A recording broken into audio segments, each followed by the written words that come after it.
আপনার বউ যদি মাথার চুল বেচা খায়, আপনি জান্নাত যাবেন কোন দিক দিয়ে? না আপনাকে এলাকার কি মেয়েরা মাথার চুল বেচা? যদি বেচা খায়, আপনি স্বামী জান্নাত কোন দিক দিয়ে যাবেন? আমাকে একটা দলিল দেখান তো। এই মানা করে কি বাদ দিবেন? কিসের মানারে? মানার দিন আছে নাকি? বাদ দেওয়ার দিন বাদ। কারণ মেয়ে মানুষের মাথার চুল একজন পুরুষ লাড়ায় ছাড়া দেখতে পারে, শুধু একজন পুরুষ। মেয়ে যদি বড় হয়, তার বাপও মেয়ের চুল লাড়তে পারবে না, বড় ভাইও লাড়তে পারবে না, শুধু একজনই পারবে, স্বামী। স্বামী ছাড়া মেয়েদের কথা, পুরুষের কথা বলতেছি, এবার উল্টা দিকে যাই। আমি কার কথা বলতেছি? পুরুষের কথা। মেয়েদের মাথার চুল লাড়ায় ছাড়া দেখতে পারে একজন পুরুষ, সেই পুরুষ হলো তার স্বামী। স্বামী ছাড়া অন্য কেউ নাড়তে পারবে। মেয়ে মানুষ মারা গেলে 5টা কাপড় দেওয়া হয়, 2টা কাপড় পুরুষের চাইতে বেশি, একটা হলো মাথা বান্ধা, একটা হলো সিনা বান্ধা। আপনার বলেন তো, মরার পরে মাথা বান্ধা লাভ হবি যদি জ্যাঁতা অবস্থায় চুল বেচা খায়? যে লোকটা চুল কিনতেছে, সে লোকটা কি লাড়ায় চেড়ে নিচ্ছে না? পল্লার ওপর দিয়ে বলে, ভাবি আর একটু লাগবে, ভাবি আর একটু, ভাবি আবার দেয়, আবার লাড়াচাড়া করে, ভাবি আর নাই। আল্লাহ ডাকতে বলে, আদম হাওয়া তোমার কে হয়? বলে, আমার বউ হয়। তাহলে হাওয়া গন্ধম গাছের কাছে যখন গেল, তখন তুমি কোথায় ছিলে? আদম কয়, আল্লাহ আমি খেয়াল করিনি। হাওয়া যখন শয়তানের কথা মতো গন্ধম ফল পাড়া খেলো, তুমি তখন কোথায় ছিলে? আদম বলে, আল্লাহ আমি খেয়াল করিনি। হাওয়া যখন গন্ধম শরবত বানায় তোমার সামনে দিল, তুমি তখন কোথায় ছিলে? আদম বলে, আল্লাহ আমি খেয়াল করিনি।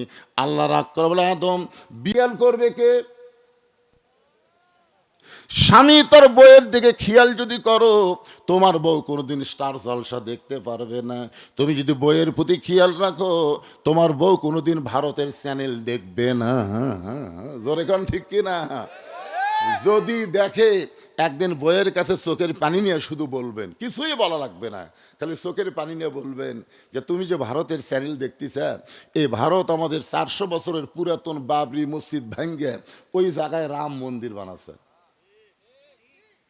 ভারতে মন্দির বানানোর বহু জায়গা আছে, কিন্তু ফাঁকা জায়গায় মন্দির না বানায়া আমাদের মসজিদ ভাঙ্গা ওই জায়গায় মন্দির বানালো। যেই ভারতের মালওয়ানের বাচ্চারা আমাদের মসজিদ ভাঙ্গা মন্দির বানায়, সেই ভারতের কোনো চ্যানেল মুসলমানের ঘরে চলতে দেওয়া যায় না। ধরে কোন কথা ঠিক না? আপনার বউ আপনার চোখের পানি মুছে দিয়ে বলবে, স্বামী গো, ভারত যে আমাদের বাবরি মসজিদ ভাঙ্গিছে, এটা আগে কবেন না? আজ থেকে আমি আপনার সামনে কান ধরে বললাম, ভারত বয়কট। মেয়ে মানুষকে সুন্দর করে বুঝাই দেন না কেন? খেয়াল করার দরকার আছে না নাই? দরকার আছে না নাই?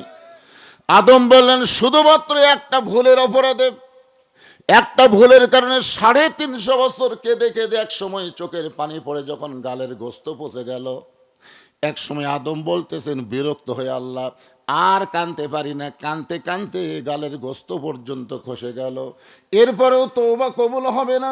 আল্লাহ বলে, আদম শুধু কাঁদলে হবে না, চিন্তা ভাবনা করে কান্দা লাগবে। আদম বলে, বাবা শীষ, চিন্তার সাগরে যখন ডুব দিলাম, তখন দেখতে পাই জান্নাতের দরজায় লেখা আছে, লা ইলাহা ইল্লাল্লাহু মুহাম্মাদুর রাসূলুল্লাহ। আমি তখন বললাম, আল্লাহ 350 বছর লা ইলাহা ইল্লাল্লাহর কাছে রব্বানা যালামনা বলে কেঁদেছি, এখন মুহাম্মদ রাসূলের ওসিলায় একটু কানবার চাই।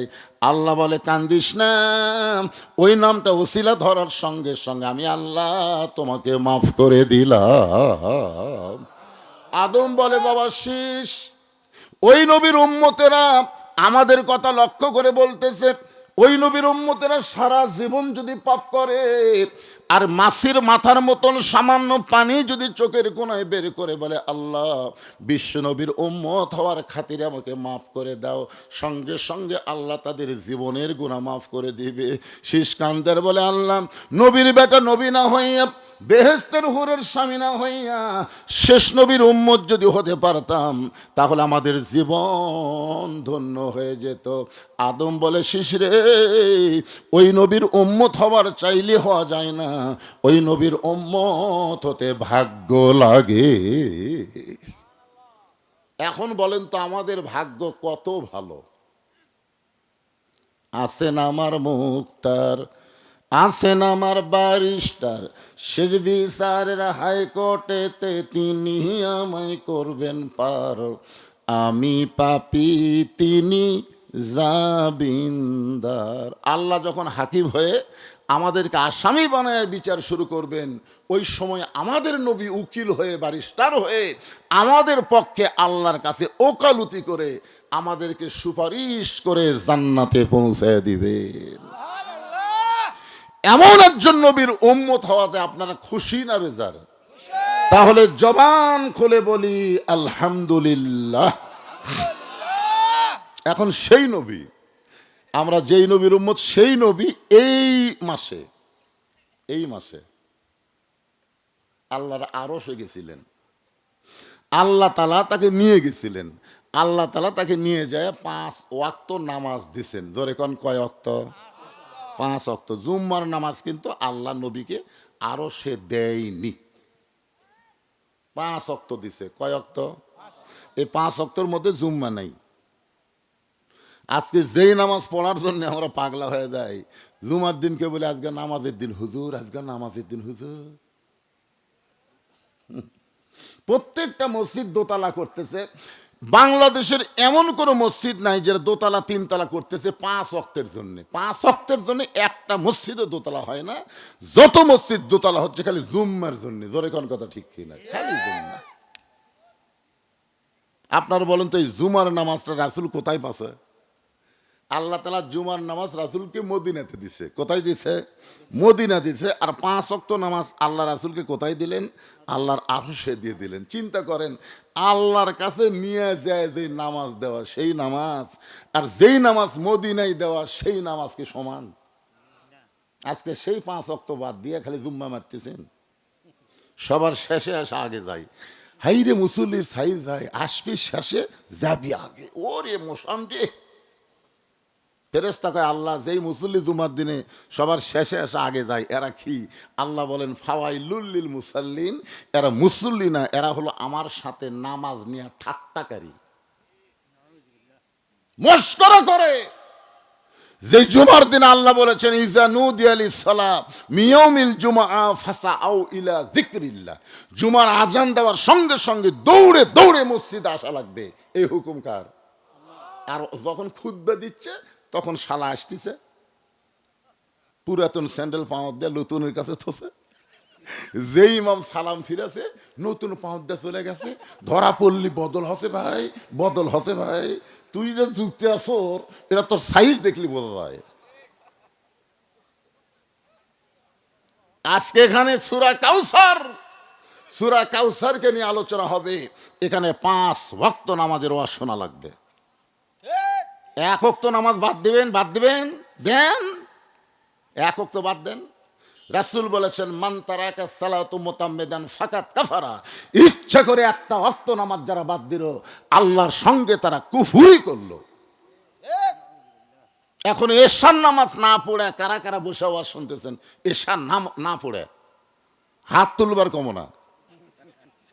আপনি খালি চিন্তা করে দেখেন, ফজরের আগে যদি আপনার মৃত্যু হয়, এখানে এমন কোন আল্লাহর বান্দা আছেন যেই বান্দা দাঁড়ায় বলেন তো হুজুর আমার বাড়ি সব চাইতে কাছে, আমি বাড়িতে যাবার পারবই? এরকম একজন দাঁড়ান তো দেখি। কারা বলেন যে হুজুর আমার বাড়ি ও দেখা যাচ্ছে, হুজুর আমি বাড়িতে যাওয়ার পারবই, কোন তো দেখি, বলতে পারবেন? তাহলে এত নিকটে বাড়ির যাওয়ার গ্যারান্টি যদি আপনি দিবার না পারেন, তাহলে এশা বাদ দিয়া কি ভাবতেছেন?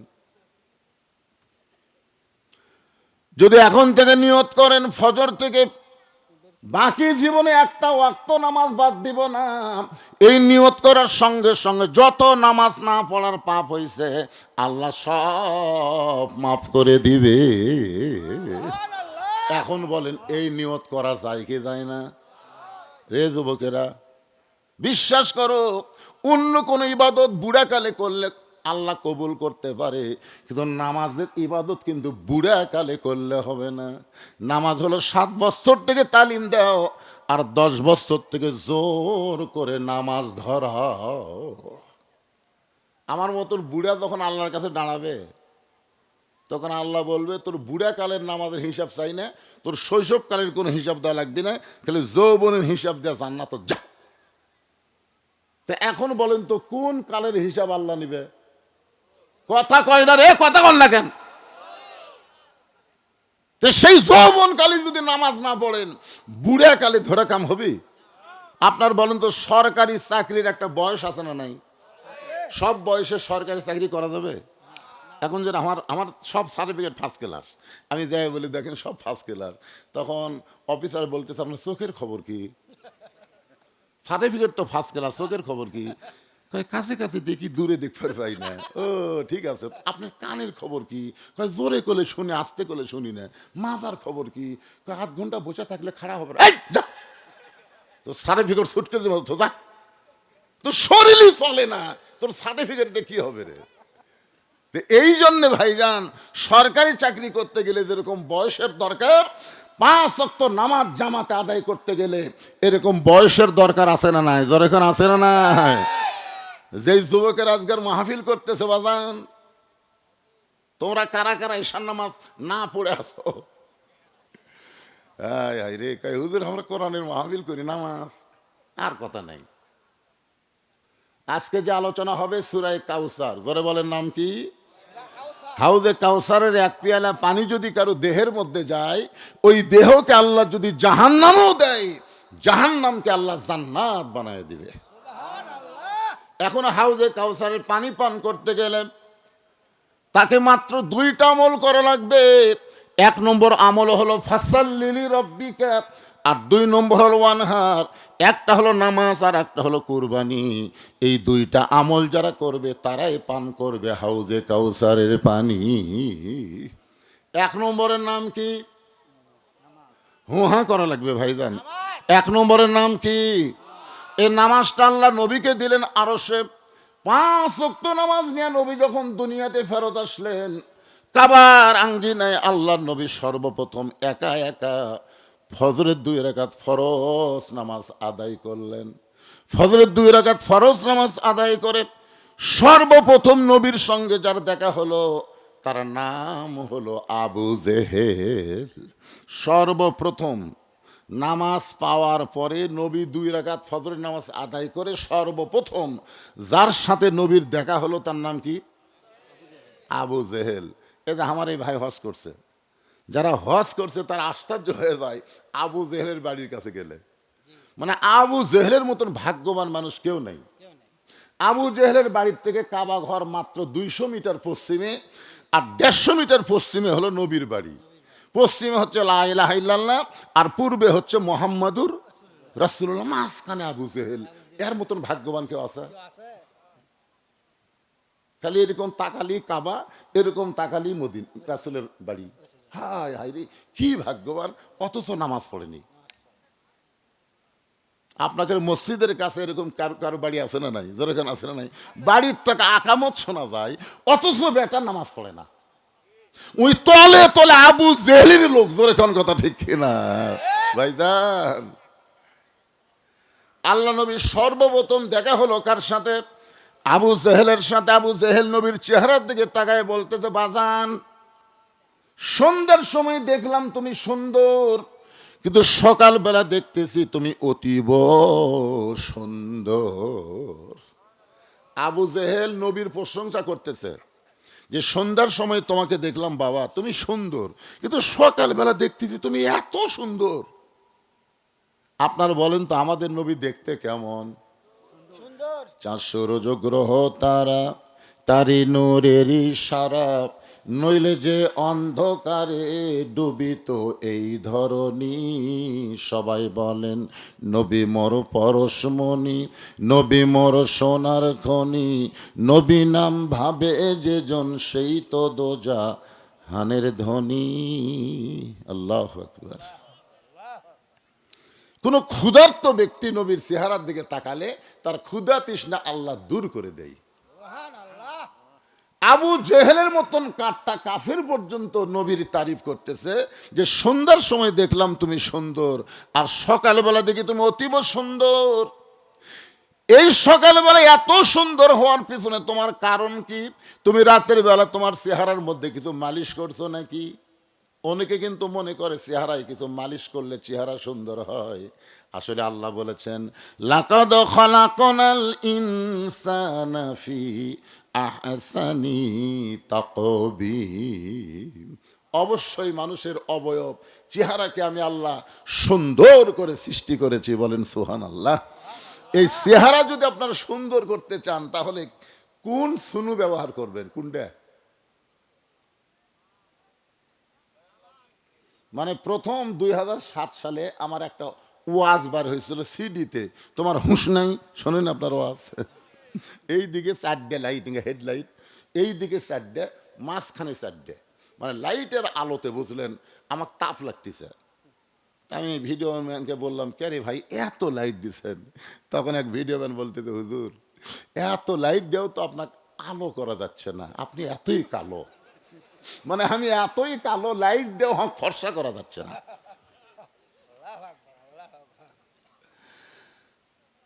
খুব মনোযোগ দিয়ে শোনেন, যে ব্যক্তি 5 ওয়াক্ত নামাজ জামাতে আদায় করবে সে যদিও কালো হয় তার চেহারার মধ্যে আল্লাহ একটা সৌন্দর্য প্রকাশ করে দিবে। আর যেই ব্যক্তি খুবই সুন্দর, নামাজ যদি না পড়ে ওর চেহারা ফটফটা লাগবে, বগের মতন লাগবে, কিন্তু দেখে কোনো আকর্ষণ তৈরি হবে না।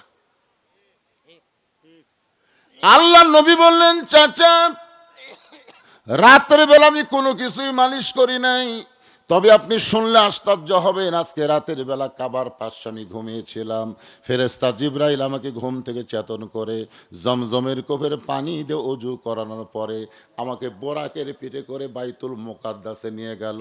আল্লাহ কোরআনে বলেছেন, সুবহানাল্লাযী আসরা বিআবদিহি লাইলাম মিনাল মাসজিদিল হারাম ইলাল মাসজিদিল আকসা। আল্লাহু আকবার। আল্লাহ নবী বললেন আবু জেহেলকে, চাচা বাইতুল মুকাদ্দাসের মধ্যে গিয়ে আমি 2 রাকাত নামাজের ইমামতি করলাম। আমাদের নবী বাইতুল মুকাদ্দাসে গিয়ে 2 রাকাত নামাজ পড়ে নাই, 2 রাকাত নামাজ পড়াইছে। এই জন্য আমাদের নবীর ডিগ্রি হলো ইমামুল আম্বিয়া, ইমামুল মুরসালিন। আল্লাহু আকবার।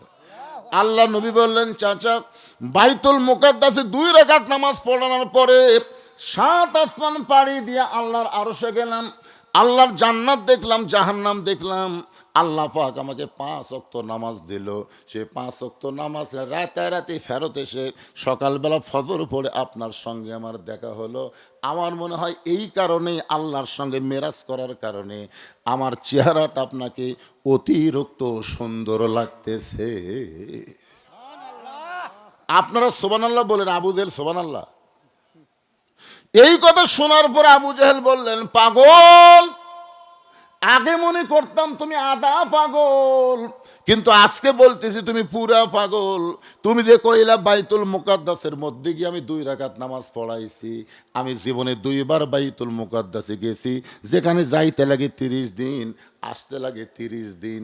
আর তুমি কইলা আজকে রাত্রেবেলায় বাইতুল মুকাদ্দাসে নামাজ পড়াইছো। তুমি পাগল হয়ে গেছো, তুমি পাগল হয়ে গেছো। সেখান থেকে 7 আসমান পাড়ি দিয়ে আল্লাহর আরশে গেলে আল্লাহ তোমাকে 5 ওয়াক্ত নামাজ দিল। অত কথা আমার শোনার দরকার নাই। তুমি যে বাইতুল মুকাদ্দাসে গেছো এটা কোনো সুস্থ মানুষ বলতে পারে না, তুমি পাগল হয়ে গেছো। এই কথা বলে আবু জেহেল যখন দৌড় দেয়, পিছন দিক থেকে রাসূল ডাক দেয়, বলে, চাচা আপনি আমাকে 1000 বার পাগল বলেন, আমার কোনো সমস্যা নাই, কিন্তু আমাকে পাগল বলে কোথায় যাবেন? আবু জেহেল বলতেছে, অনেক দিন হলে চেষ্টা করতেছি আমার এলাকা থেকে তোকে বের করে দিব, কিন্তু বের করার কোনো ইস্যু পাচ্ছিলাম না। আমি কিছুদিন হলে দেখতে পাই কিছু মানুষ এসে আমার বাড়ির দিকে থুতে দেয় আর তোর বাড়ির দিকে সালাম দেয়। আবু জেহেল বলতেছে, আমি কিছুদিন হলে লক্ষ্য করে দেখতেছি কিছু কিছু মানুষ এসে আমার বাড়ির দিকে থুতে দেয় আর তোর বাড়ির দিকে সালাম দেয়। তখন থেকে আমার হিংসা শুরু হয়েছে যে এই সালাম দেওয়া মানুষ, থুতে দেওয়া মানুষের কাছে থাকতে দেওয়া যাবে না, কারণ তুই থাকলে আমার কোনো সম্মানই থাকবে না। এই যে তোকে এলাকা থেকে ছাড়া করার ব্যবস্থা করতেছিলাম, কিন্তু ইস্যু পাচ্ছিলাম না। আজকে যখন ইস্যু পাইছি তোকে পাগল বানায় আমার এলাকা ছাড়া করতে চাই। এই কথা বলে আবু জেহেল সর্বপ্রথম যার দরজায় গেল তার নাম হলো আবু বকর। জোরে বলেন তার নাম কি? আবু বক্করের দরজায় আবু জেহেল বলতেছে, আবু বক্কর, আবু বক্কর বাড়িতে আসো নাকি? আবু বক্কর বাড়ি থেকে চমকে গেল, এত বড় নেতা সকাল বেলায় আমার দরজায়, নেতা মনে হয় বিপদে পড়েছে। এত বড় নেতা সকালবেলা আমার দরজায়, নেতা মনে হয় বিপদে পড়ছে। জোরে কোন কি পড়েছে? আচ্ছা, বড় বড় নেতা যখন গরিবের দরজায় দরজায় ঘোরে, তখন আপনারা কি বলেন, নেতা বিপদত পড়েনি?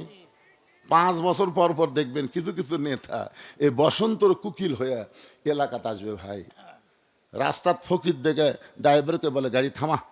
ড্রাইভার বলে, স্যার কেউ তো নাই। বলে, ওই যে আসতেছে। স্যার ওরা তো ফকির। আরে পাগল, ভোটের আগে থামা। যেই গাড়ি থামাইছে, নেতা গাড়ির থেকে নেমে ফকিরকে সালাম দেয়, সালাম আলাইকুম চাচা, কেমন আছেন চাচা? ফকির খালি চারিদিকে মাথা ঘুরাই বলে, বাবা কাক সালাম দিলে? কয়, আপনাকে দিলাম, কেন ভিক্ষা করে খাই। কয়, ভোটের আগে আপনিও যা হামু তাই। হাই রে নেতা রে। মাঝে মাঝে দেখবেন এরকম কিছু নেতা বিপদে পড়ে আপনাদের কাছে আসবে, গরিবের বন্ধু, সমাজসেবক, জনদরদি করে আপনাদের ভোটটা নিয়ে। নেতা আর বদল কাছে থাকবে না, নেতা থাকবে ঢাকায়। মাঝে মধ্যে নেতা বেড়াবার আসবে, স্যামসের অত্যাচারে একটা ভোটারও নেতার কাছে যাবার পারবি না। জোরে কথা কন না কেন? এরাই হলো আবু জেহেলের লোক। আবু জেহেলের লোক কারা চিনা লাগবে? একটু মনোযোগ দিয়ে শুনবেন। আবু বক্কর বাড়ি থেকে বের হয়ে বলে, নেতা এই সকালবেলায় আমার বাড়ির দরজায় আবু বক্কর, আবু বক্কর বলে ডাকতেছেন, খবর কি? বলে, তোমার নবী যে পাগল হয়েছে তুমি জানো? যেই বলছে তোমার নবী যে পাগল হয়েছে তুমি জানো, সঙ্গে সঙ্গে আবু বক্কর এভাবে শাহাদত আঙ্গুল তুলে বলতেছে, আবু জেহেল, যেই কথা একবার বলেছো ওই কথা যদি আর একবার, আমার হাতের দিকে তাকান, যেই কথা একবার বলেছো এই কথা খালি আর একবার।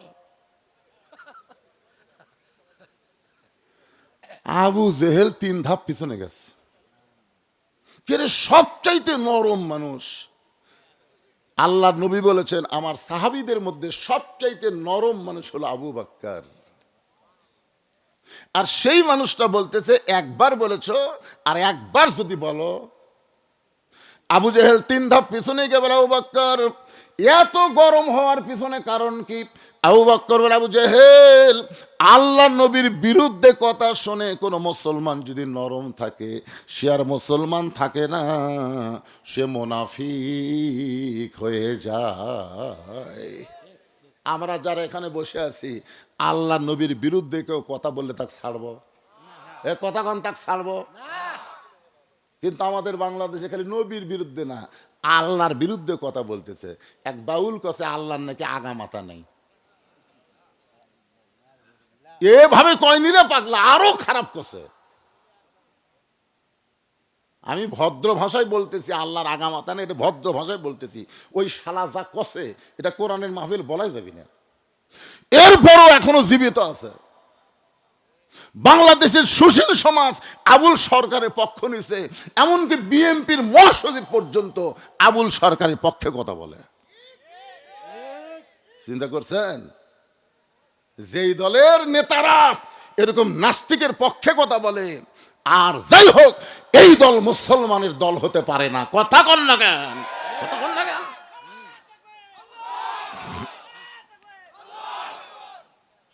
এক সাইডটা গেলে আল্লাহ আকবার হলো, এই সাইড কি?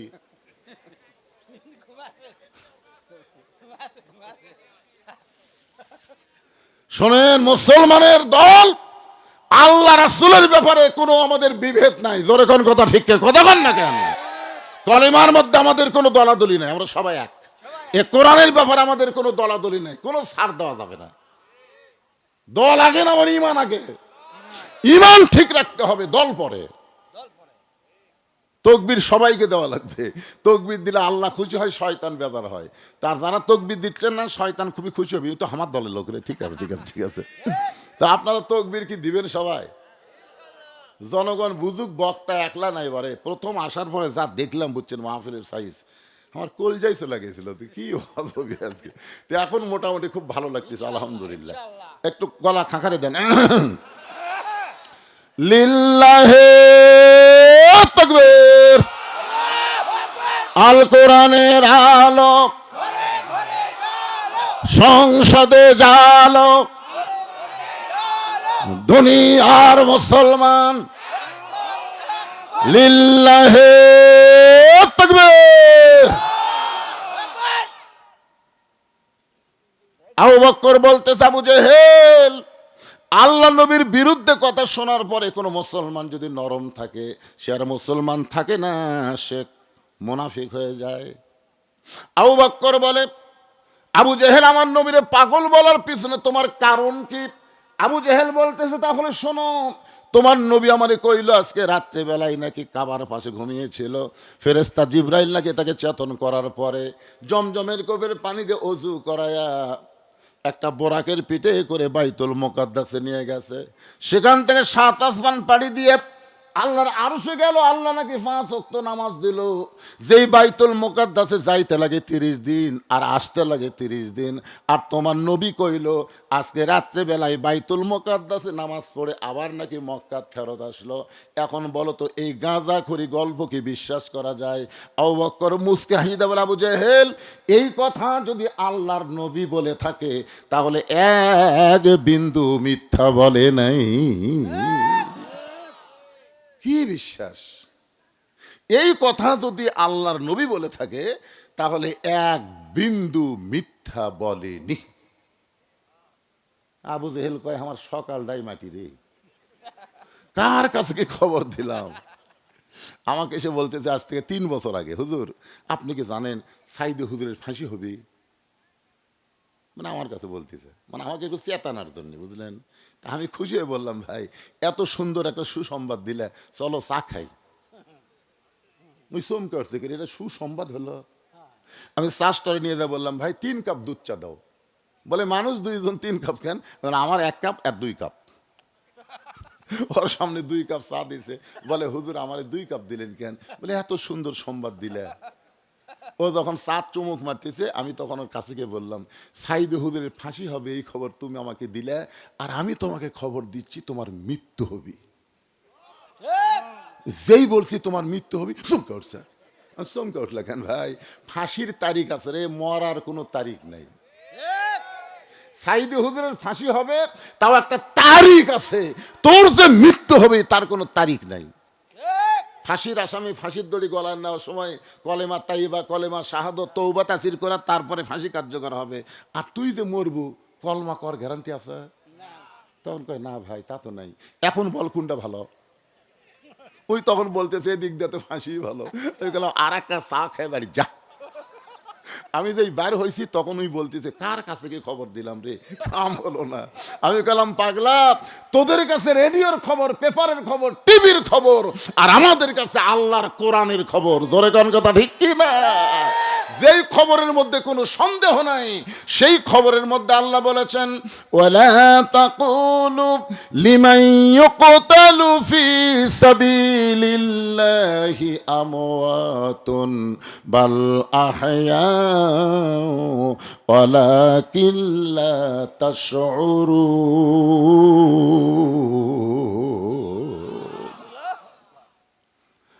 আবু বকর এক দৌড়।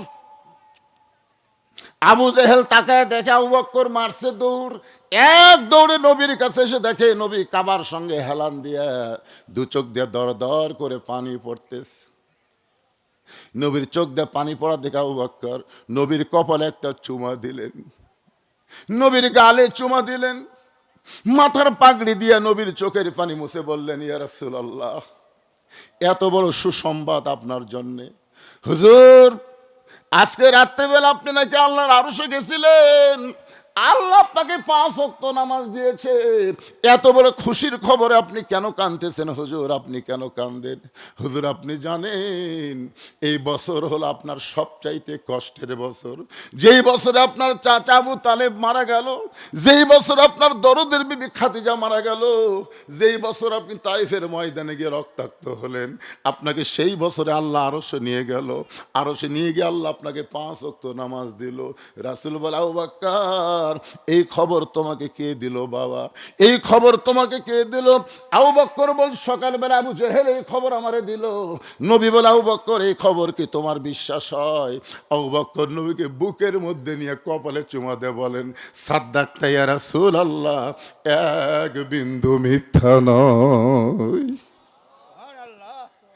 নবী চোখের পানি মুছে বলে, আল্লাহ, আবু জেহেল আমাকে পাগল বলার পর থেকে আমার চোখ দিয়ে পানি পড়তেছে।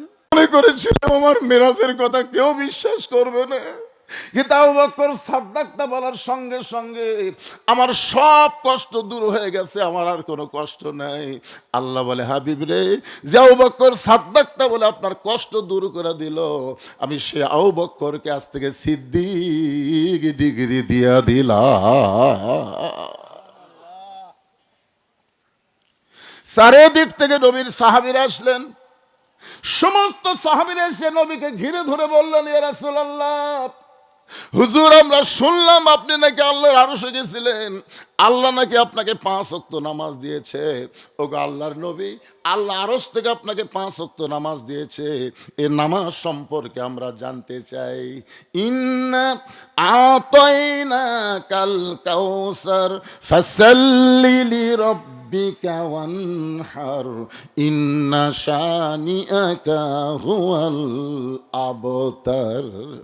সমস্ত সাহাবীরা নবীকে ঘিরে ধরে বললেন, হুজুর আল্লাহ আপনাকে 5 ওয়াক্ত নামাজ দিয়েছে, এই নামাজ সম্পর্কে আমরা জানতে চাই। আল্লাহ নবী বললেন, তাহলে তোমরা বসো, আমি শুধু নামাজ সম্পর্কে তোমাদের শোনাবো না, এটা শুনলে তোমাদেরকে গ্রহণ করা লাগবে। কারণ নামাজের ওয়াজ শুনলে হবে না, বাস্তবে নামাজকে ধরা লাগবে। ধরে কোন কি করা লাগবে? সমস্ত সাহাবীরা যখন বসে গেছে, আল্লাহ নবী তখন 5 ওয়াক্ত, এই মনোযোগ দিয়ে শোনেন, আমরা যে 5টা সময় নামাজ পড়ি, যে 5টা সময় আল্লাহ 5 ওয়াক্ত নামাজ আমাদের উপরে ফরজ করেছেন, এই প্রত্যেকটা সময়ের গুরুত্ব আছে না নাই? আপনারা বলেন তো, ফজরের নামাজ ওই সময় আল্লাহ কেন দিলেন? আমরা যারা ঘুম বেশি পারি তারা তো আল্লাহ বলতে পারে, আল্লাহ এই সূর্য ওটা 2 ঘন্টা পরে ফজর দিলে তাহলে কোনো সমস্যা হতো না, সূর্য ওঠার 2 ঘন্টা পরে। কিন্তু আল্লাহ সূর্য ওঠার 2 ঘন্টা পরে না দিয়ে সূর্য ওঠার 1 ঘন্টা আগে কেন ফজর দিলেন আপনারা জানেন? তুমি জানো বাবা? সেই জন্য বলা লাগবে জানি না, জোরে কারণ জানেন। আজকে আজকে জানেন জানেন মজা হবি রে পাগলা।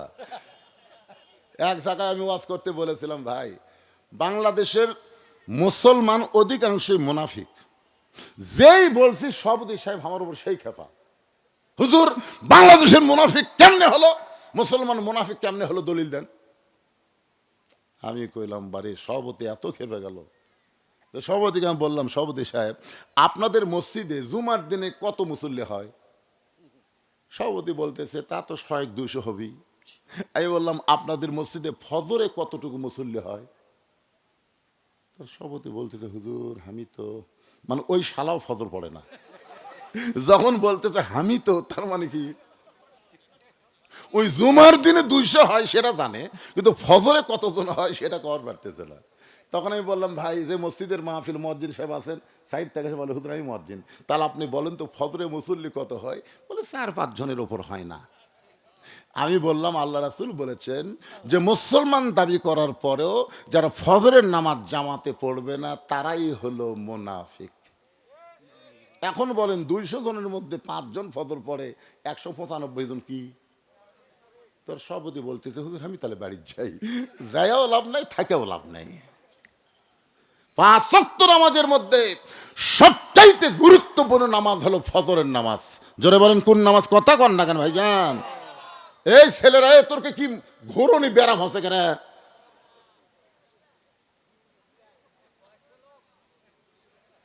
দেখেন কি বড় একটা মোবাইল নিয়ে ঘুরতেছ।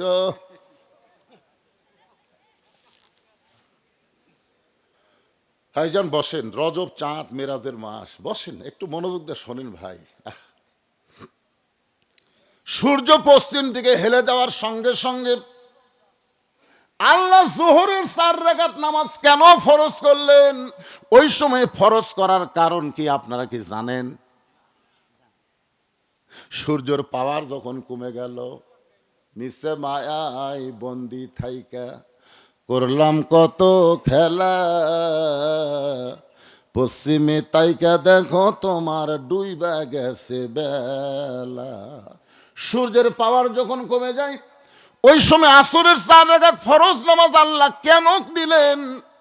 সূর্য অস্ত যাওয়ার সঙ্গে সঙ্গে সবচাইতে অল্প সময়ের মধ্যে 3 রাকাত ফরজ নামাজ পড়া লাগবে, যাকে বলা হয় মাগরিবের নামাজ। অল্প সময়ের মধ্যে পড়া লাগবে, কেন আল্লাহ তালিম দিলেন? কি জন্যে? আপনি ফজরের আজান দিয়ে 8 ঘন্টা পরে জামাত শুরু হয়, জোহরের আজান দেয় 20 মিনিট পরে জামাত শুরু হয়, আসরের আজান দেয় 15 মিনিট পরে জামাত শুরু হয়, এশার আজান দিয়ে 8 ঘন্টা, কোনো জায়গায় 20 মিনিট পরে জামাত শুরু হয়। কিন্তু মগরিবের আজান দিয়ে ওই নামাজের মতো যদি 20 মিনিট পরে কেউ আসে জামাত ধরবে, আসিয়া দেখে মসজিদে লোকই নাই, কে রে? মগরিবের আজান দেওয়ার সঙ্গে সঙ্গে কেন মাগরিব আল্লাহ ফরজ করলেন? রাতটা যখন গাঢ় হয়ে গেল এমন সময় এশার 4 রাকাত নামাজ আল্লাহ কেন আমাদের ফরজ করে দিলেন? এই 5টা এই 24 ঘন্টার মধ্যে এই 5টা সময় আল্লাহর কেন পছন্দ? নামাজি হিসাবে আমাদের জানার দরকার আছে না নাই? এই সময়টা আল্লাহ কেন পছন্দ করলেন? আমার মায়েরা যারা পর্দার অন্তরালে একটু মনোযোগ দিয়ে শুনবেন মা, আল্লাহ নবীর সমস্ত সাহাবীদেরকে বসতে বললেন, আর 5 ওয়াক্ত নামাজ নিয়ে যখন আলোচনা শুরু করবেন, রাসূল বললেন, সাহাবীরা রে, আল্লাহ তাআলা আমাকে 17 রাকাত নামাজ দিয়েছে। সর্বসাকুল্যে ফরজ নামাজ হলো 17 রাকাত। জোরে বলেন কয় রাকাত? ফজরের ফরজ কয় রাকাত? জোহরের ফরজ কয় রাকাত? আসরের ফরজ কয় রাকাত? মাগরিবের ফরজ কয় রাকাত? এশার ফরজ কয় রাকাত? সর্বসাকুল্যে 17 রাকাত।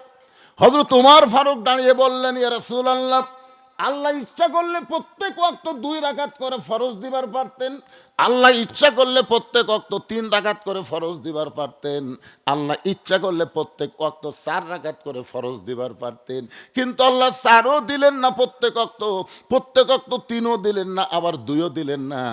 আল্লাহ এই বেসাইদা নামাজ কেন দিলে?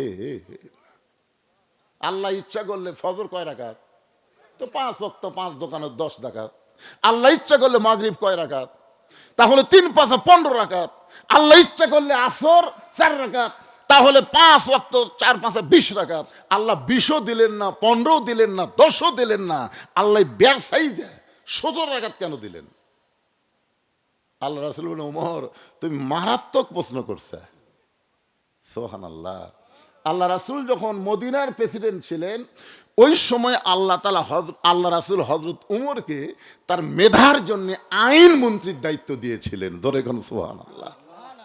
আল্লাহ রাসূল যখন মদিনাকে রাষ্ট্র ঘোষণা করলেন ওই সময় ধর্মমন্ত্রী হলেন আবু বকর, আর অর্থমন্ত্রী হলেন ওসমান গনি, আর শিক্ষামন্ত্রী হলেন হযরত আলী। ধরে কোন সুবহানাল্লাহ। আল্লাহ রাসূল শিক্ষামন্ত্রী হযরত আলীকে কখন দিয়েছেন জানেন? একই অনুষ্ঠানে নবী খাচ্ছেন সাহাবীদের নিয়ে, হযরত আলীর বুদ্ধি পরীক্ষা করার জন্য আল্লাহ রাসূল খুরমা খেজুর খাচ্ছেন, আটিটা আলীর সামনে খেলে রাখতেছেন, খাচ্ছেন আটিটা আলীর সামনে। কিছুক্ষণ পরে রাসূল বলতেছে, দেখো আলীর পেটে এত খিদে লাগছে, একাই কতগুলো খুরমা খেজুর খাচ্ছে। হযরত আলী রাদিয়াল্লাহু বিচির উপরে হাত দিয়ে বললেন, আসলে আমার খিদা বেশি ভাই, একটু বেশিই খাচ্ছি। তোমাদের কাছে আমি জানতে চাই খিদা বেশি কার, যাই বিচি বার করা খায় না বিচি সহ খায়? তো সবাই বলতেছে বিসি সহ খাওয়াই তো খিদে বেশি, কারণ বিসি বার করার টাইম হয়নি। তাহলে নবীর দিকে তাকায় দেখো একটাও নাই, তার মানে সঙ্গে সঙ্গে আল্লাহ নবী দাঁড়ায় আলীকে একটানে বুকের মধ্যে নিয়ে তার কপালে একটা চুমু দিয়ে বললেন, আনা মাদিনাতুল ইলমে ও আলী ও বাবুহা, আমি হচ্ছি এলেমের শহর, আলী হচ্ছে তার দরওয়াজা। ধরে কোন সুবহানাল্লাহ। আল্লাহ রাসূল ফজরের 2 রাকাত ফরজ নামাজ সম্পর্কে বলতেছেন, আদম নবীর তওবা যখন কবুল হইল ওই সময় আদম নবীর শুকরিয়া তান আল্লাহকে খুশি করার জন্য 2 রাকাত নামাজ আদায় করেছে। ওই 2 রাকাত নামাজ আল্লাহর এতই ভালো লাগছে, লাইলাতুল মেরাজে আল্লাহ বলেন, হাবিব ওই আদম নবীর 2 রাকাত নামাজ আপনার উম্মতের জন্য ফজরের ফরজ হিসেবে দিয়ে দিলাম। আপনার উম্মতেরা ফজরের ফরজ নামাজ যখন মসজিদে জামাতের সঙ্গে আদায় করবে, আমি আল্লাহ খুশি হইয়া আদম নবীর সমপরিমাণ সওয়াব তাদের আমল নামায় দিয়া দিব। লিল্লাহে তাকবীর। সমস্ত সাহাবীরা বলে ইয়া রাসূলুল্লাহ, ফজরের 2 রাকাত ফরজ নামাজ জামাতে বললে আদম নবীর সমপরিমাণ যদি সওয়াব আল্লাহ দেয়, আমরা ওয়াদা করলাম জীবন যাবে, কিন্তু আমাদের জীবন থেকে ফজর কোনোদিন কাজা হবে না। ওগো আল্লাহর নবী, এখন জোহরের 4 রাকাত ফরজ সূর্য পশ্চিম দিকে হেলে গেলেই কেন আল্লাহ ওই সময় পছন্দ করলেন? নবী যখন জোহরের 4 রাকাত নামাজ সম্পর্কে বলতে যাবেন, এমন সময় আবু জেহেল গ্রুপ নিয়ে হাজির। জোহরের 4 রাকাত সম্পর্কে নবী যখন বলতে যাবেন, এমন সময় আবু জেহেল গ্রুপ নিয়ে হাজির। জোরে কোন কি নিয়ে হাজির? আবু জেহেলের গ্রুপ নাই? আমি এক জায়গায় ওই হাসিনার সময়, বুঝলেন, হাসিনার সময় এক জায়গায় যখন হক কিছু ওয়াজ করতেছিলাম, একজন হক বাধা দিল। যেই বাধা দিছে সমস্ত মুসল্লি হক এমন জোরে তাড়া মারছে, ওই ভয়ে চলে গেছে। আমি মনে করলাম যাক, এরকম মুসল্লি যদি থাকে হক কথা বলতে কোনো সমস্যা নাই। আমি আরো সাটান শুরু করলাম। যেই সাটান শুরু করলাম ভাই, ওই গ্রুপ লিয়ে হাজির। আর গ্রুপের মধ্যে দেখে 8-10 জন পুলিশ হচ্ছে। তখন যারা সাটা মারছিল ওরা আস্তে আস্তে, তখন আমি একলা পড়ে থাকলো কে রে। আমাদের বাংলাদেশে এখন আবু জেহেলের গ্রুপ আছে না নাই? ধরে কেন আছে না নাই? আল্লাহ নবী যখন জোহরের 4 রাকাত ফরজ নামাজ বলতে শুরু করবেন, সূর্য পশ্চিম দিকে হেলে যাওয়ার সঙ্গে সঙ্গে এই সময়টা আল্লাহ জোহরের জন্য কেন পছন্দ করলেন? যখনই বলতে যাবেন, এমন সময় আবু জেহেল গ্রুপ নিয়ে এসেছে। আবু জেহেলের গ্রুপের মধ্যে একজন তেলতালা, তার নাম হলো আবু সুফিয়ান। জোরে কর নাম কি? আবু সুফিয়ান বলে, রে মুসলমানের নবী, তুমি মুসলমানকে যা বলো মুসলমান তাই বিশ্বাস করে, কিন্তু আমরা বিশ্বাস করি না। আবু সুফিয়ান আমাদের নবীকে লক্ষ্য করে বলতেছে, রে মুসলমানের নবী, তুমি মুসলমানকে যা বলো এরা তাই বিশ্বাস করে, কিন্তু আমরা বিশ্বাস করি না। সঙ্গে সঙ্গে হযরত ওমর দাঁড়াইছে। সঙ্গে সঙ্গে কে দাঁড়াছে? আল্লাহ রাসূল বলেছেন, আমার সাহাবীদের মধ্যে সবচাইতে গরম নাম কি? রাস্তাতে গেলে শয়তান কয়দিন যায় না? জোরে বলেন। আচ্ছা, আবু জেহেল সকালবেলা আবু বক্করের বাড়িতে না যায়, যদি উমরের বাড়িতে যেত তাহলে কি হতো?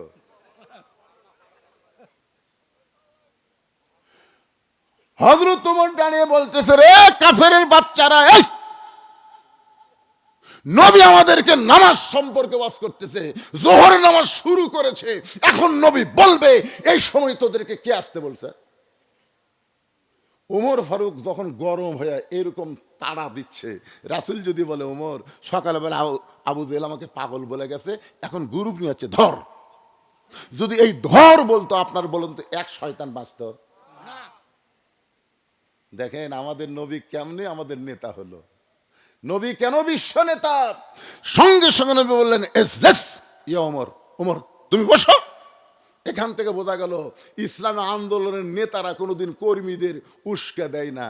ইসলামী আন্দোলনের নেতা যদি কর্মীদের উস্কে দেয়, একটা বেয়াদব বাংলার জমিনে থাকবে না। জোরে কোন কথা ঠিক করে, একটাও থাকবে।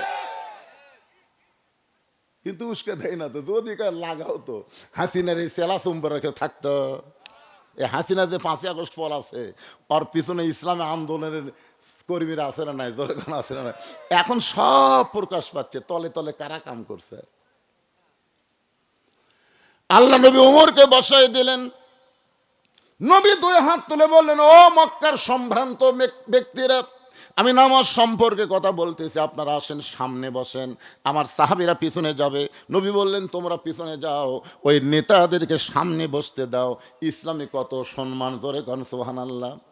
আল্লাহ নবী সাহাবীদের বললেন, তোমরা পিছনে যাও, এই সম্ভ্রান্ত নেতাদেরকে তোমরা সামনে বসতে দাও। এমন সময় আবু সুফিয়ান বলতেছে, তোমার নামাজের ওয়াজ আমরা শুনতে আসি নাই, তোমার নামাজের ওয়াজ আমরা শুনতে আসি নাই। আল্লাহ নবী বললেন, তাহলে কি শুনতে আইছেন? আবু সুফিয়ান বলতেছে, আমাদের নেতা আবু জেহেল দুইবার বাইতুল মুকাদ্দাসে গেছে, যেখানে যাইতে লাগে 30 দিন, আসতে লাগে 30 দিন, আর তুমি সকালবেলা কইছো আজকে রাত্রেবেলায় সেই ঘরে গিয়ে নাকি 2 রাকাত নামাজ পড়াইছো। আমাদের জানার বিষয় হলো ওই বাইতুল মুকাদ্দাসের দরজা জানলা কয়টা? খালি দরজা জানলা যদি বলে দাও তাহলে আমরা এখান থেকে চলে যাব, আর আমরা গন্ডগোল করব না। নবীর চোখ দিয়ে দর দর করে পানি পড়তেছে। আবু বকর বলে, ইয়া রাসূলুল্লাহ, আবু জেহেলের সামসে আবু সুফিয়ান বলতেছে দরজা জানলার কথা শুনতে চাই। হুজুর আপনি কি দরজা জানলার কথা বলতে পারবেন? নবী বলেন, আবু বকর, আমি শুধু বাইতুল মুকাদ্দাসে রাত্রেবেলা 2 রাকাত নামাজ পড়াইছি, আমি তো দরজা জানলা গুনে দেখি নাই। আল্লাহর হুকুমে 2 রাকাত নামাজ পড়াছি, কয়টা দরজা কয়টা জানলা, আমি কি দরজা জানলা গুনবার গেছি? আপনারা বলেন তো, আপনাদের এলাকায় মাতাজি কেন্দ্রীয় মসজিদে আপনি জোহরের নামাজ আদায় করলেন সামনে কাতারে, বের হওয়ার সাথে একজন বলতে থেকে, ভাই নামাজ পড়ছেন? সামনে কাতারে পড়ছি ভাই। কার বিশ্বাস হয় না? আরে পড়েছি রে, সামনে কাতারে পড়ছি। কার বিশ্বাস হয় না? তো তোর বিশ্বাস কেমনে হবে বল? আমার বিশ্বাস হবে মসজিদে কয়টা ফ্যান আছে তাই কও।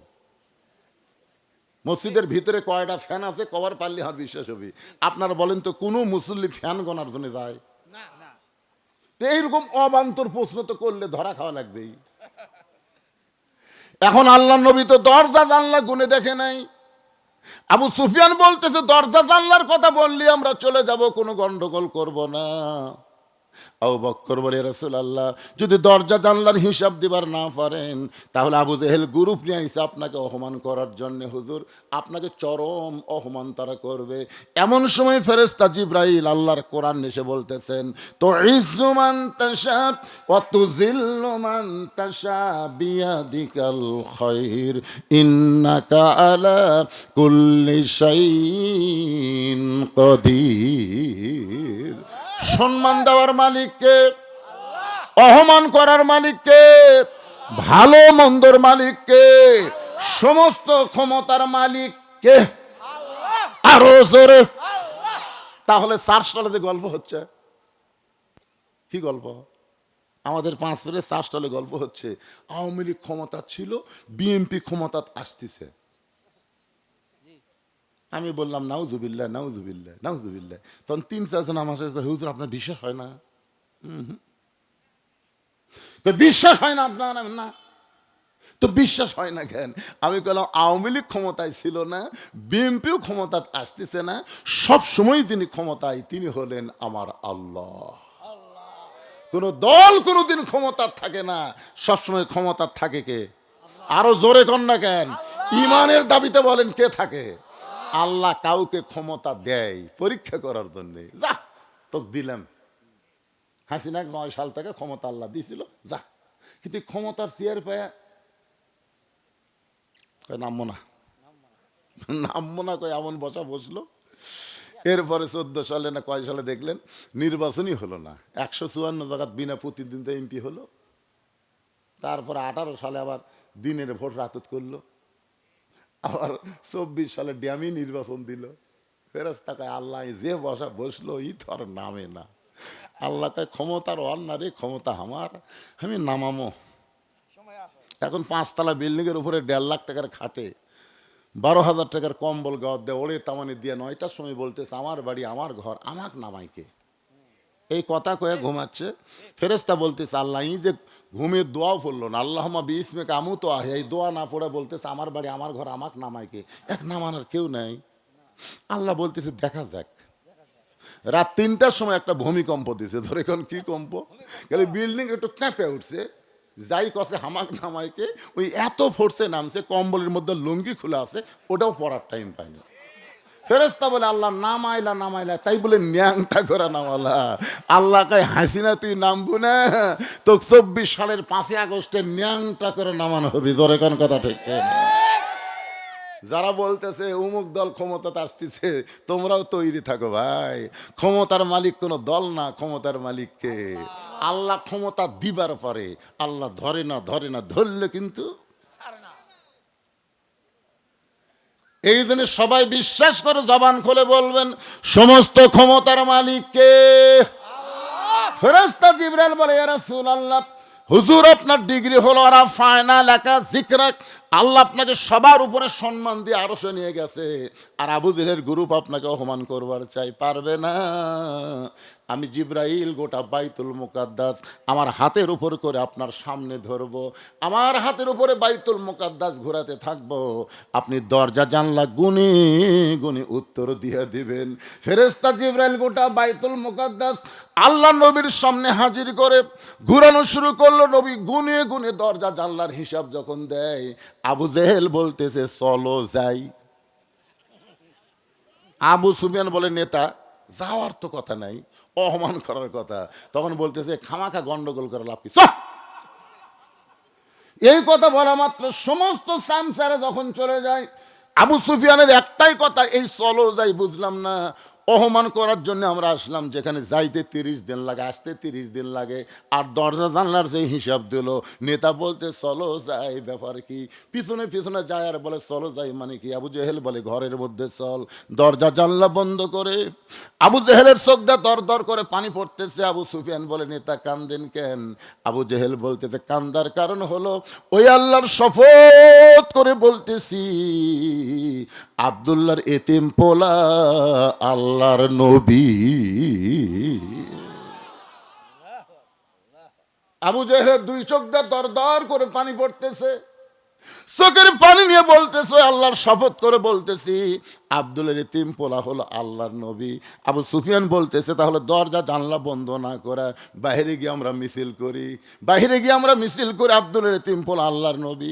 আবু জেহেল মুখে আঙ্গুল দিয়ে বলতেছে করিস না রে, করিস না, করিস না, কারণ তাকে নবী বিশ্বাস করতে পারবো না, নবী জানি কিন্তু নবী হিসাবে মানি না, ওরে মানলে আমার নেতৃত্ব থাকবে না।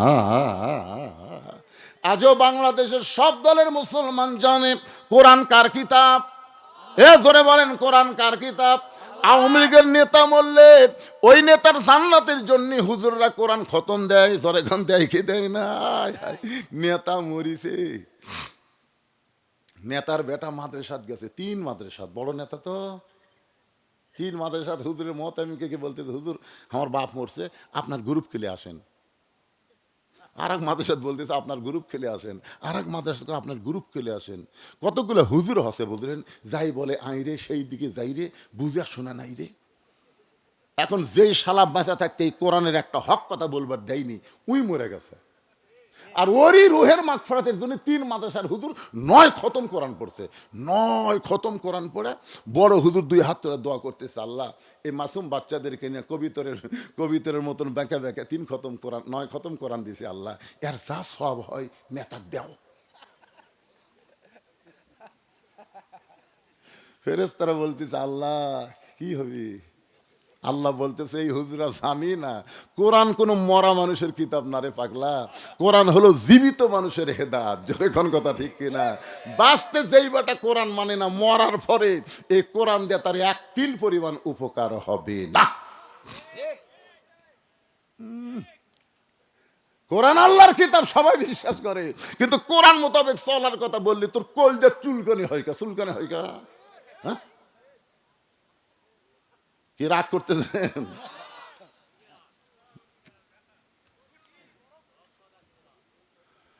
وَنُنَزِّلُ مِنَ الْقُرْآنِ مَا هُوَ شِفَاءٌ وَرَحْمَةٌ لِّلْمُؤْمِنِينَ।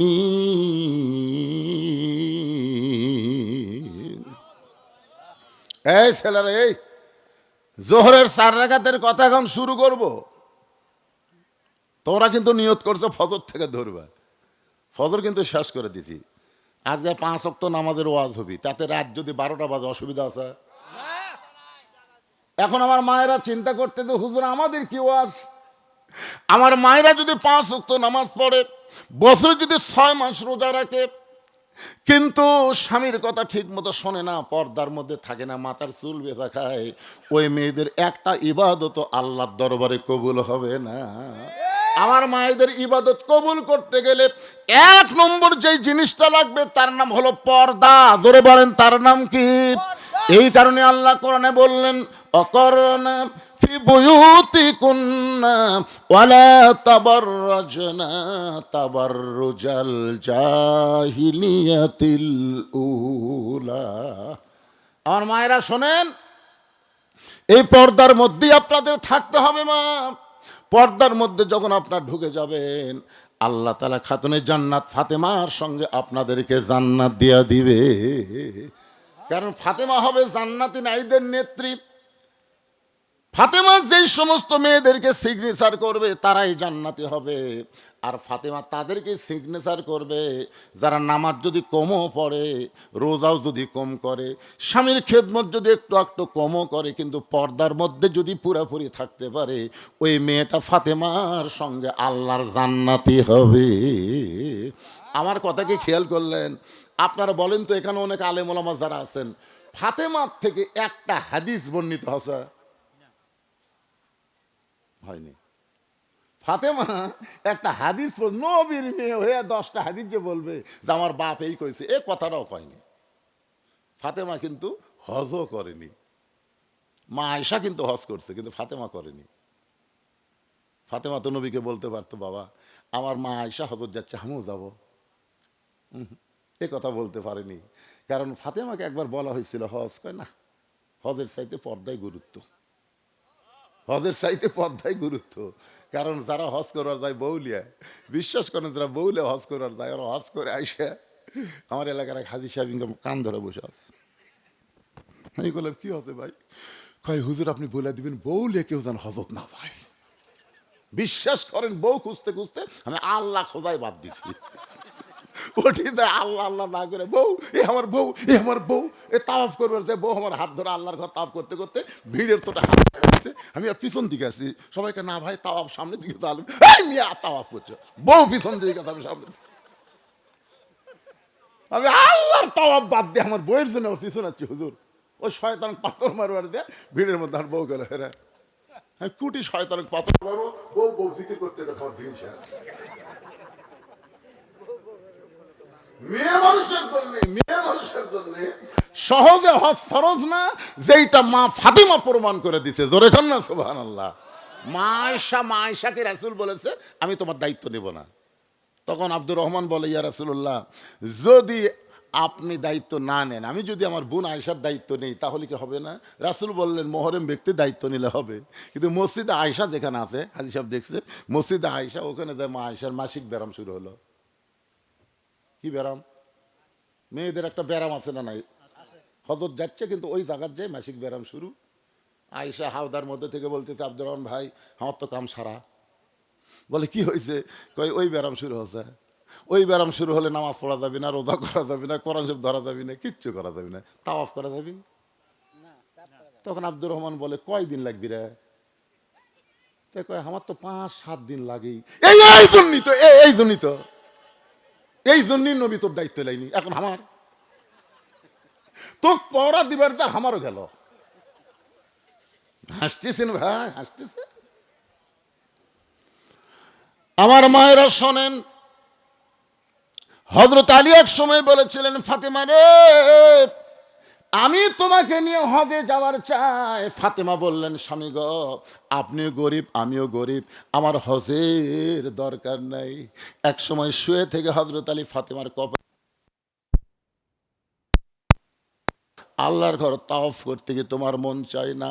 ও ফাতেমা তুমি কি আল্লাহর ঘর তাওয়াফ করবা না? ফাতেমা বলে, স্বামী গো আমি পর্দার মধ্যে থাকার কারণে ওই আল্লাহর শপথ করে বলতেছি 5 ওয়াক্ত নামাজ যখন আমি দাঁড়াই, আল্লাহর কাবা ঘর আমাকে তাওয়াফ করে। লিল্লাহে তাকবীর। হযরত আলী নবীর কাছে গিয়ে বললেন, এ রাসূলুল্লাহ আপনার মেয়ে এমন কথা বলতেছে। আল্লাহ নবী বললেন, আলী রে এই মুহূর্তে ফাতেমার জন্য আল্লাহ আমাকে খবর দিল, সাইয়্যিদাতুন নিসাই আহলিল জান্নাহ, ফাতেমা হচ্ছে জান্নাতি নারীদের নেত্রী। আমার মায়েরা সময় পাইলে আবার আপনাদের কাছে আসতেছি। এখন জোহরের 4 রাকাত ফরজ নামাজ। রাসূল বলেন, সাহাবীরা শোনো, আমাদের জাতির পিতা হযরত ইব্রাহিম চড়কের উপরে বসে আছেন। এমন সময় বাবা আজও রশি ধরে টানতেছে, নিচে নমরুদের চুলার আগুন দাউ দাউ করে জ্বলতেছে। ফেরেশতা জিবরাইল বলে, ওগো আল্লাহর নবী, আপনার বাবা রশি টান দিল, আপনি পড়ে গেলি আগুনে পড়ে যাবেন। ফেরেশতা জিবরাইলের কথা শুনে জাতির পিতা ইব্রাহিম মুচকি মুচকি হাসতেছে। বলে, আপনি মুচকি মুচকি হাসার কারণ কি? ইব্রাহিম বললেন, জিবরাইল শোনো, নমরুদ আগুনের চুলা জ্বলাবার পারে, কিন্তু পোড়ানোর ক্ষমতা নমরুদের হাতে নাই, আমার আল্লাহর হাতে। আমি সে আল্লাহর দিকে তাকায় বলতেছি, হাসবি আল্লাহ নিমাল ওয়াকিল অনিমাল মাওলা অনিমান নাসির। চলকে টান পড়ল, ইব্রাহিম নবী আগুনের চুলার মধ্যে পড়ল। আগুনের চুলাকে আল্লাহ বললেন, কুলনা ইয়া নারু কুনি বারদাও ওয়া সালামান আলা ইব্রাহিম। আগুনের চুলা যখন শান্তির বাগান পায়, আমাদের জাতির পিতা হযরত ইব্রাহিম এক নিয়তে 4 রাকাত নামাজ পড়ে। ওই 4 রাকাত নামাজ আর এতই ভালো লাগছে, আল্লাহ বলে, হাবিব, আজকে লাইলাতুল মিরাজে ওই ইব্রাহিম নবীর 4 রাকাত নামাজ আপনাকে দিয়ে দিলাম। আপনার ওই 4 রাকাত নামাজ আপনার উম্মতেরা শুকুর হাজার বার। আল্লাহ বলে, ওগো নবী, ওই নবীর 4 রাকাত নামাজ আপনার উম্মতের জন্য এশার 4 রাকাত ফরজ হিসাবে দিয়ে দিলাম। আপনার উম্মতেরা এশার 4 রাকাত নামাজ যখন জামাত আদায় করবে, ঈসা নবীর সম পরিমাণ সওয়াব আমি আল্লাহ দিয়া দিব। আজকে 5 ওয়াক্ত নামাজের ওয়াজ শুনে কোন ওয়াক্ত বাদ দিবার মন চাচ্ছে? এই গ্রামের একজন যোগ্য জামাই, দেখছেন কি খুশি, এই গ্রামের একটা জামাই আব্দুল করিম 1000 টাকা দান করেছে। গ্রাম শুদ্ধা জামাই কয়টা? একটাই, 2টা পাওয়া গেছে। তো যাই হোক, এরপরে আল্লাহ বলতেছেন ওয়ানহার। ওয়ানহার মানে কুরবানি।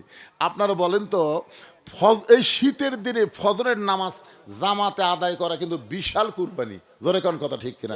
কুরবানি মানে কি? কুরবানি মানে উৎসর্গ করা, কুরবানি মানে ত্যাগ করা। আপনি বলেন, আর সালাতু খায়রুম মিনান নাওম শোনার সাথে সাথে যে তোষক ল্যাপ ত্যাগ করবে, ঠান্ডা পানিতে অজু করবে, এর চাইতে বড় কুরবানি তো গরু জবা করলেও হবে না।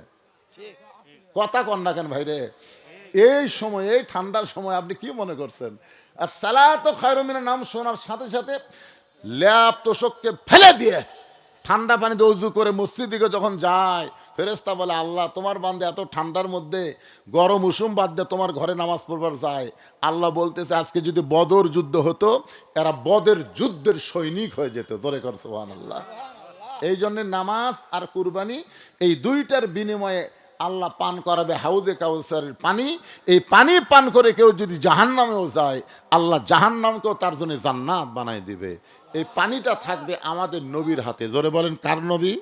আমাদের নবীর হাতে। আমাদের নবী আমাদের ভালোবাসে কম না বেশি? নামাজ 5 ওয়াক্ত আদায় করে দেন, আর কোনো টেনশন নাই। আল্লাহর একজন বান্দা 500 টাকা দান করেছে, আল্লাহ দানকে কবুল করেন, আল্লাহুম্মা আমিন। এখন ইস্তেগফার পড়ে, আস্তাগফিরুল্লাহ রব্বি মিন কুল্লি জামবি ওয়া আতুবু ইলাই, আস্তাগফিরুল্লাহ রব্বি মিন কুল্লি জামবি ওয়া আতুবু ইলাই, লা হাওলা ওয়ালা কুওয়াতা ইল্লা বিল্লাহিল আলিয়্যিল আযীম, আল্লাহুম্মা আমিন। আল্লাহুম্মা আনতাস সালাম ওয়া মিনকাস সালাম, তাবারাকতা ইয়া যাল জালালি ওয়াল ইকরাম। আল্লাহ, তোমার বান্দারা কত কষ্ট করে, মেহনত করে, হাজার হাজার টাকা খরচ করে এই জান্নাতের বাগান লাগাই দিছে আল্লাহ। আর তোমার অনেক বান্দারা আরামের বাড়ি, আরামের ঘুমকে বাদ দিয়া ল্যাপতোষকের মহব্বত কলিজার মধ্যে থেকে বের করে তোমার কোরআনের মহব্বত কলিজার মধ্যে নিয়ে এই জান্নাতের বাগানে বসে বসে দীর্ঘ সময় পর্যন্ত নামাজের আলোচনা শুনেছে আল্লাহ। মেহেরবানি করে আজকের মাহফিল আমাদের সকলের হেদায়েতের জন্যে, নাজাতের জন্যে, জান্নাতের জন্যে কবুল করো।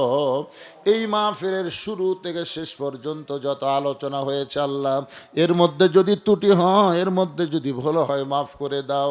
এর যা হাদিয়া মঞ্জুর করো, সোনার মদিনায় নবী পাকের রওজা মোবারকে আল্লাহ কবুল করে নাও। তামাম আম্বিয়ায়ে কেরাম আসহাবি কেরাম, তাবিনী কেরাম, তাবা তাবিনী কেরাম, তামাম পৃথিবীর মাটির নিচে যত মুমিন মুমিনা শুয়ে আছে আল্লাহ সকলের আরওয়াফরে হাদিয়া কবুল করো। আল্লাহ আমরা যারা হাত তুলেছি আমাদের মধ্যে জনম দুঃখনী মা যাদের কবরে চলে গেছে, ছোট্ট একটা শব্দ হলো মা, এ নামের মধ্যে কি মধু, যাদের মা নাই তারাই বুঝতেছে। এই দরদের মা যাদের কবরে গেছে আল্লাহ মেহেরবানি করে মায়ের কবর জান্নাতের টুকরা বানায় দাও। দরদের বাবা আমরা যারা হারাইতিম হয়ে গেছি আল্লাহ মেহেরবানি করে বাবার কবর জান্নাতের টুকরা বানাও। আমাদের দাদা দাদি নানা আত্মীয় স্বজন শ্বশুর শাশুড়ি যাদের কবরে গেছে আল্লাহ কবরবাসীদের মাফ করে দাও আল্লাহ। এই বড় কাবলা মসজিদকে কিয়ামত পর্যন্ত কবুল করে নাও। এই মসজিদ কমিটির সভাপতি সেক্রেটারি কেশিয়ার সদস্য ইমাম মুয়াজ্জিন খতিব আল্লাহ মুসল্লিদের আল্লাহ তুমি কবুল করো। আজকের মাহফিলের সম্মানিত সভাপতিকে আল্লাহ তুমি কবুল করো। আজকের মাহফিলের প্রধান অতিথিকে আল্লাহ তুমি কবুল করো। বিশেষ অতিথিদের কবুল করো, আলেম ওলামাদের কবুল করো, হাদিস সাহেবদের কবুল করো, মুরব্বীদের কবুল করো, যুবকদের কবুল করো, কচি কাঁচা বাচ্চাদের কবুল করো। আমার সম্মানিত মা বোনদেরকে পর্দা নিশে আল্লাহ তুমি কবুল করো। আমি অসুস্থ, আমার মতো অসুস্থ অবস্থায় যারা হাত তুলেছে আল্লাহ সবাইকে সুস্থতার নিয়ামত দান করো। যেই যুবকগুলো কষ্ট করে মাহফিল করলো এই যুবকগুলোকে আল্লাহ 5 ওয়াক্ত নামাজি কবুল করো। আল্লাহ যেই বাড়িতে ছিলাম কিছুক্ষণ মেহমান হিসাবে আল্লাহ ওই বাড়ির ছেলেটার বাবা অনেক আগেই দুনিয়া থেকে চলে গেছে, তার মাটা অসুস্থ, দোয়া চাইছে, আমরা সবাই দোয়া করি আল্লাহ সুস্থতার নিয়ামত দান করো। ও মাবুদ পরিশেষে আবার তোমার দরবারে বলি আজকের মাহফিলের সম্মানিত সভাপতি হাজী সাহেবকে কবুল করো। আমার বাম পাশে মসজিদের মুয়াজ্জিন ইমাম খতিব বসে আছে আল্লাহ তাকেও তুমি কবুল করো। এই সোনার যুবকদেরকে আল্লাহ 5 ওয়াক্ত নামাজি কবুল করে মৃত্যুর সময় আমাদের জবানে তুমি জারি করে দিও লা ইলাহা ইল্লাল্লাহু মুহাম্মাদুর রাসূলুল্লাহ সাল্লাল্লাহু আলাইহি ওয়াসাল্লাম। আসসালামু আলাইকুম ওয়া রাহমাতুল্লাহি ওয়া বারাকাতুহু।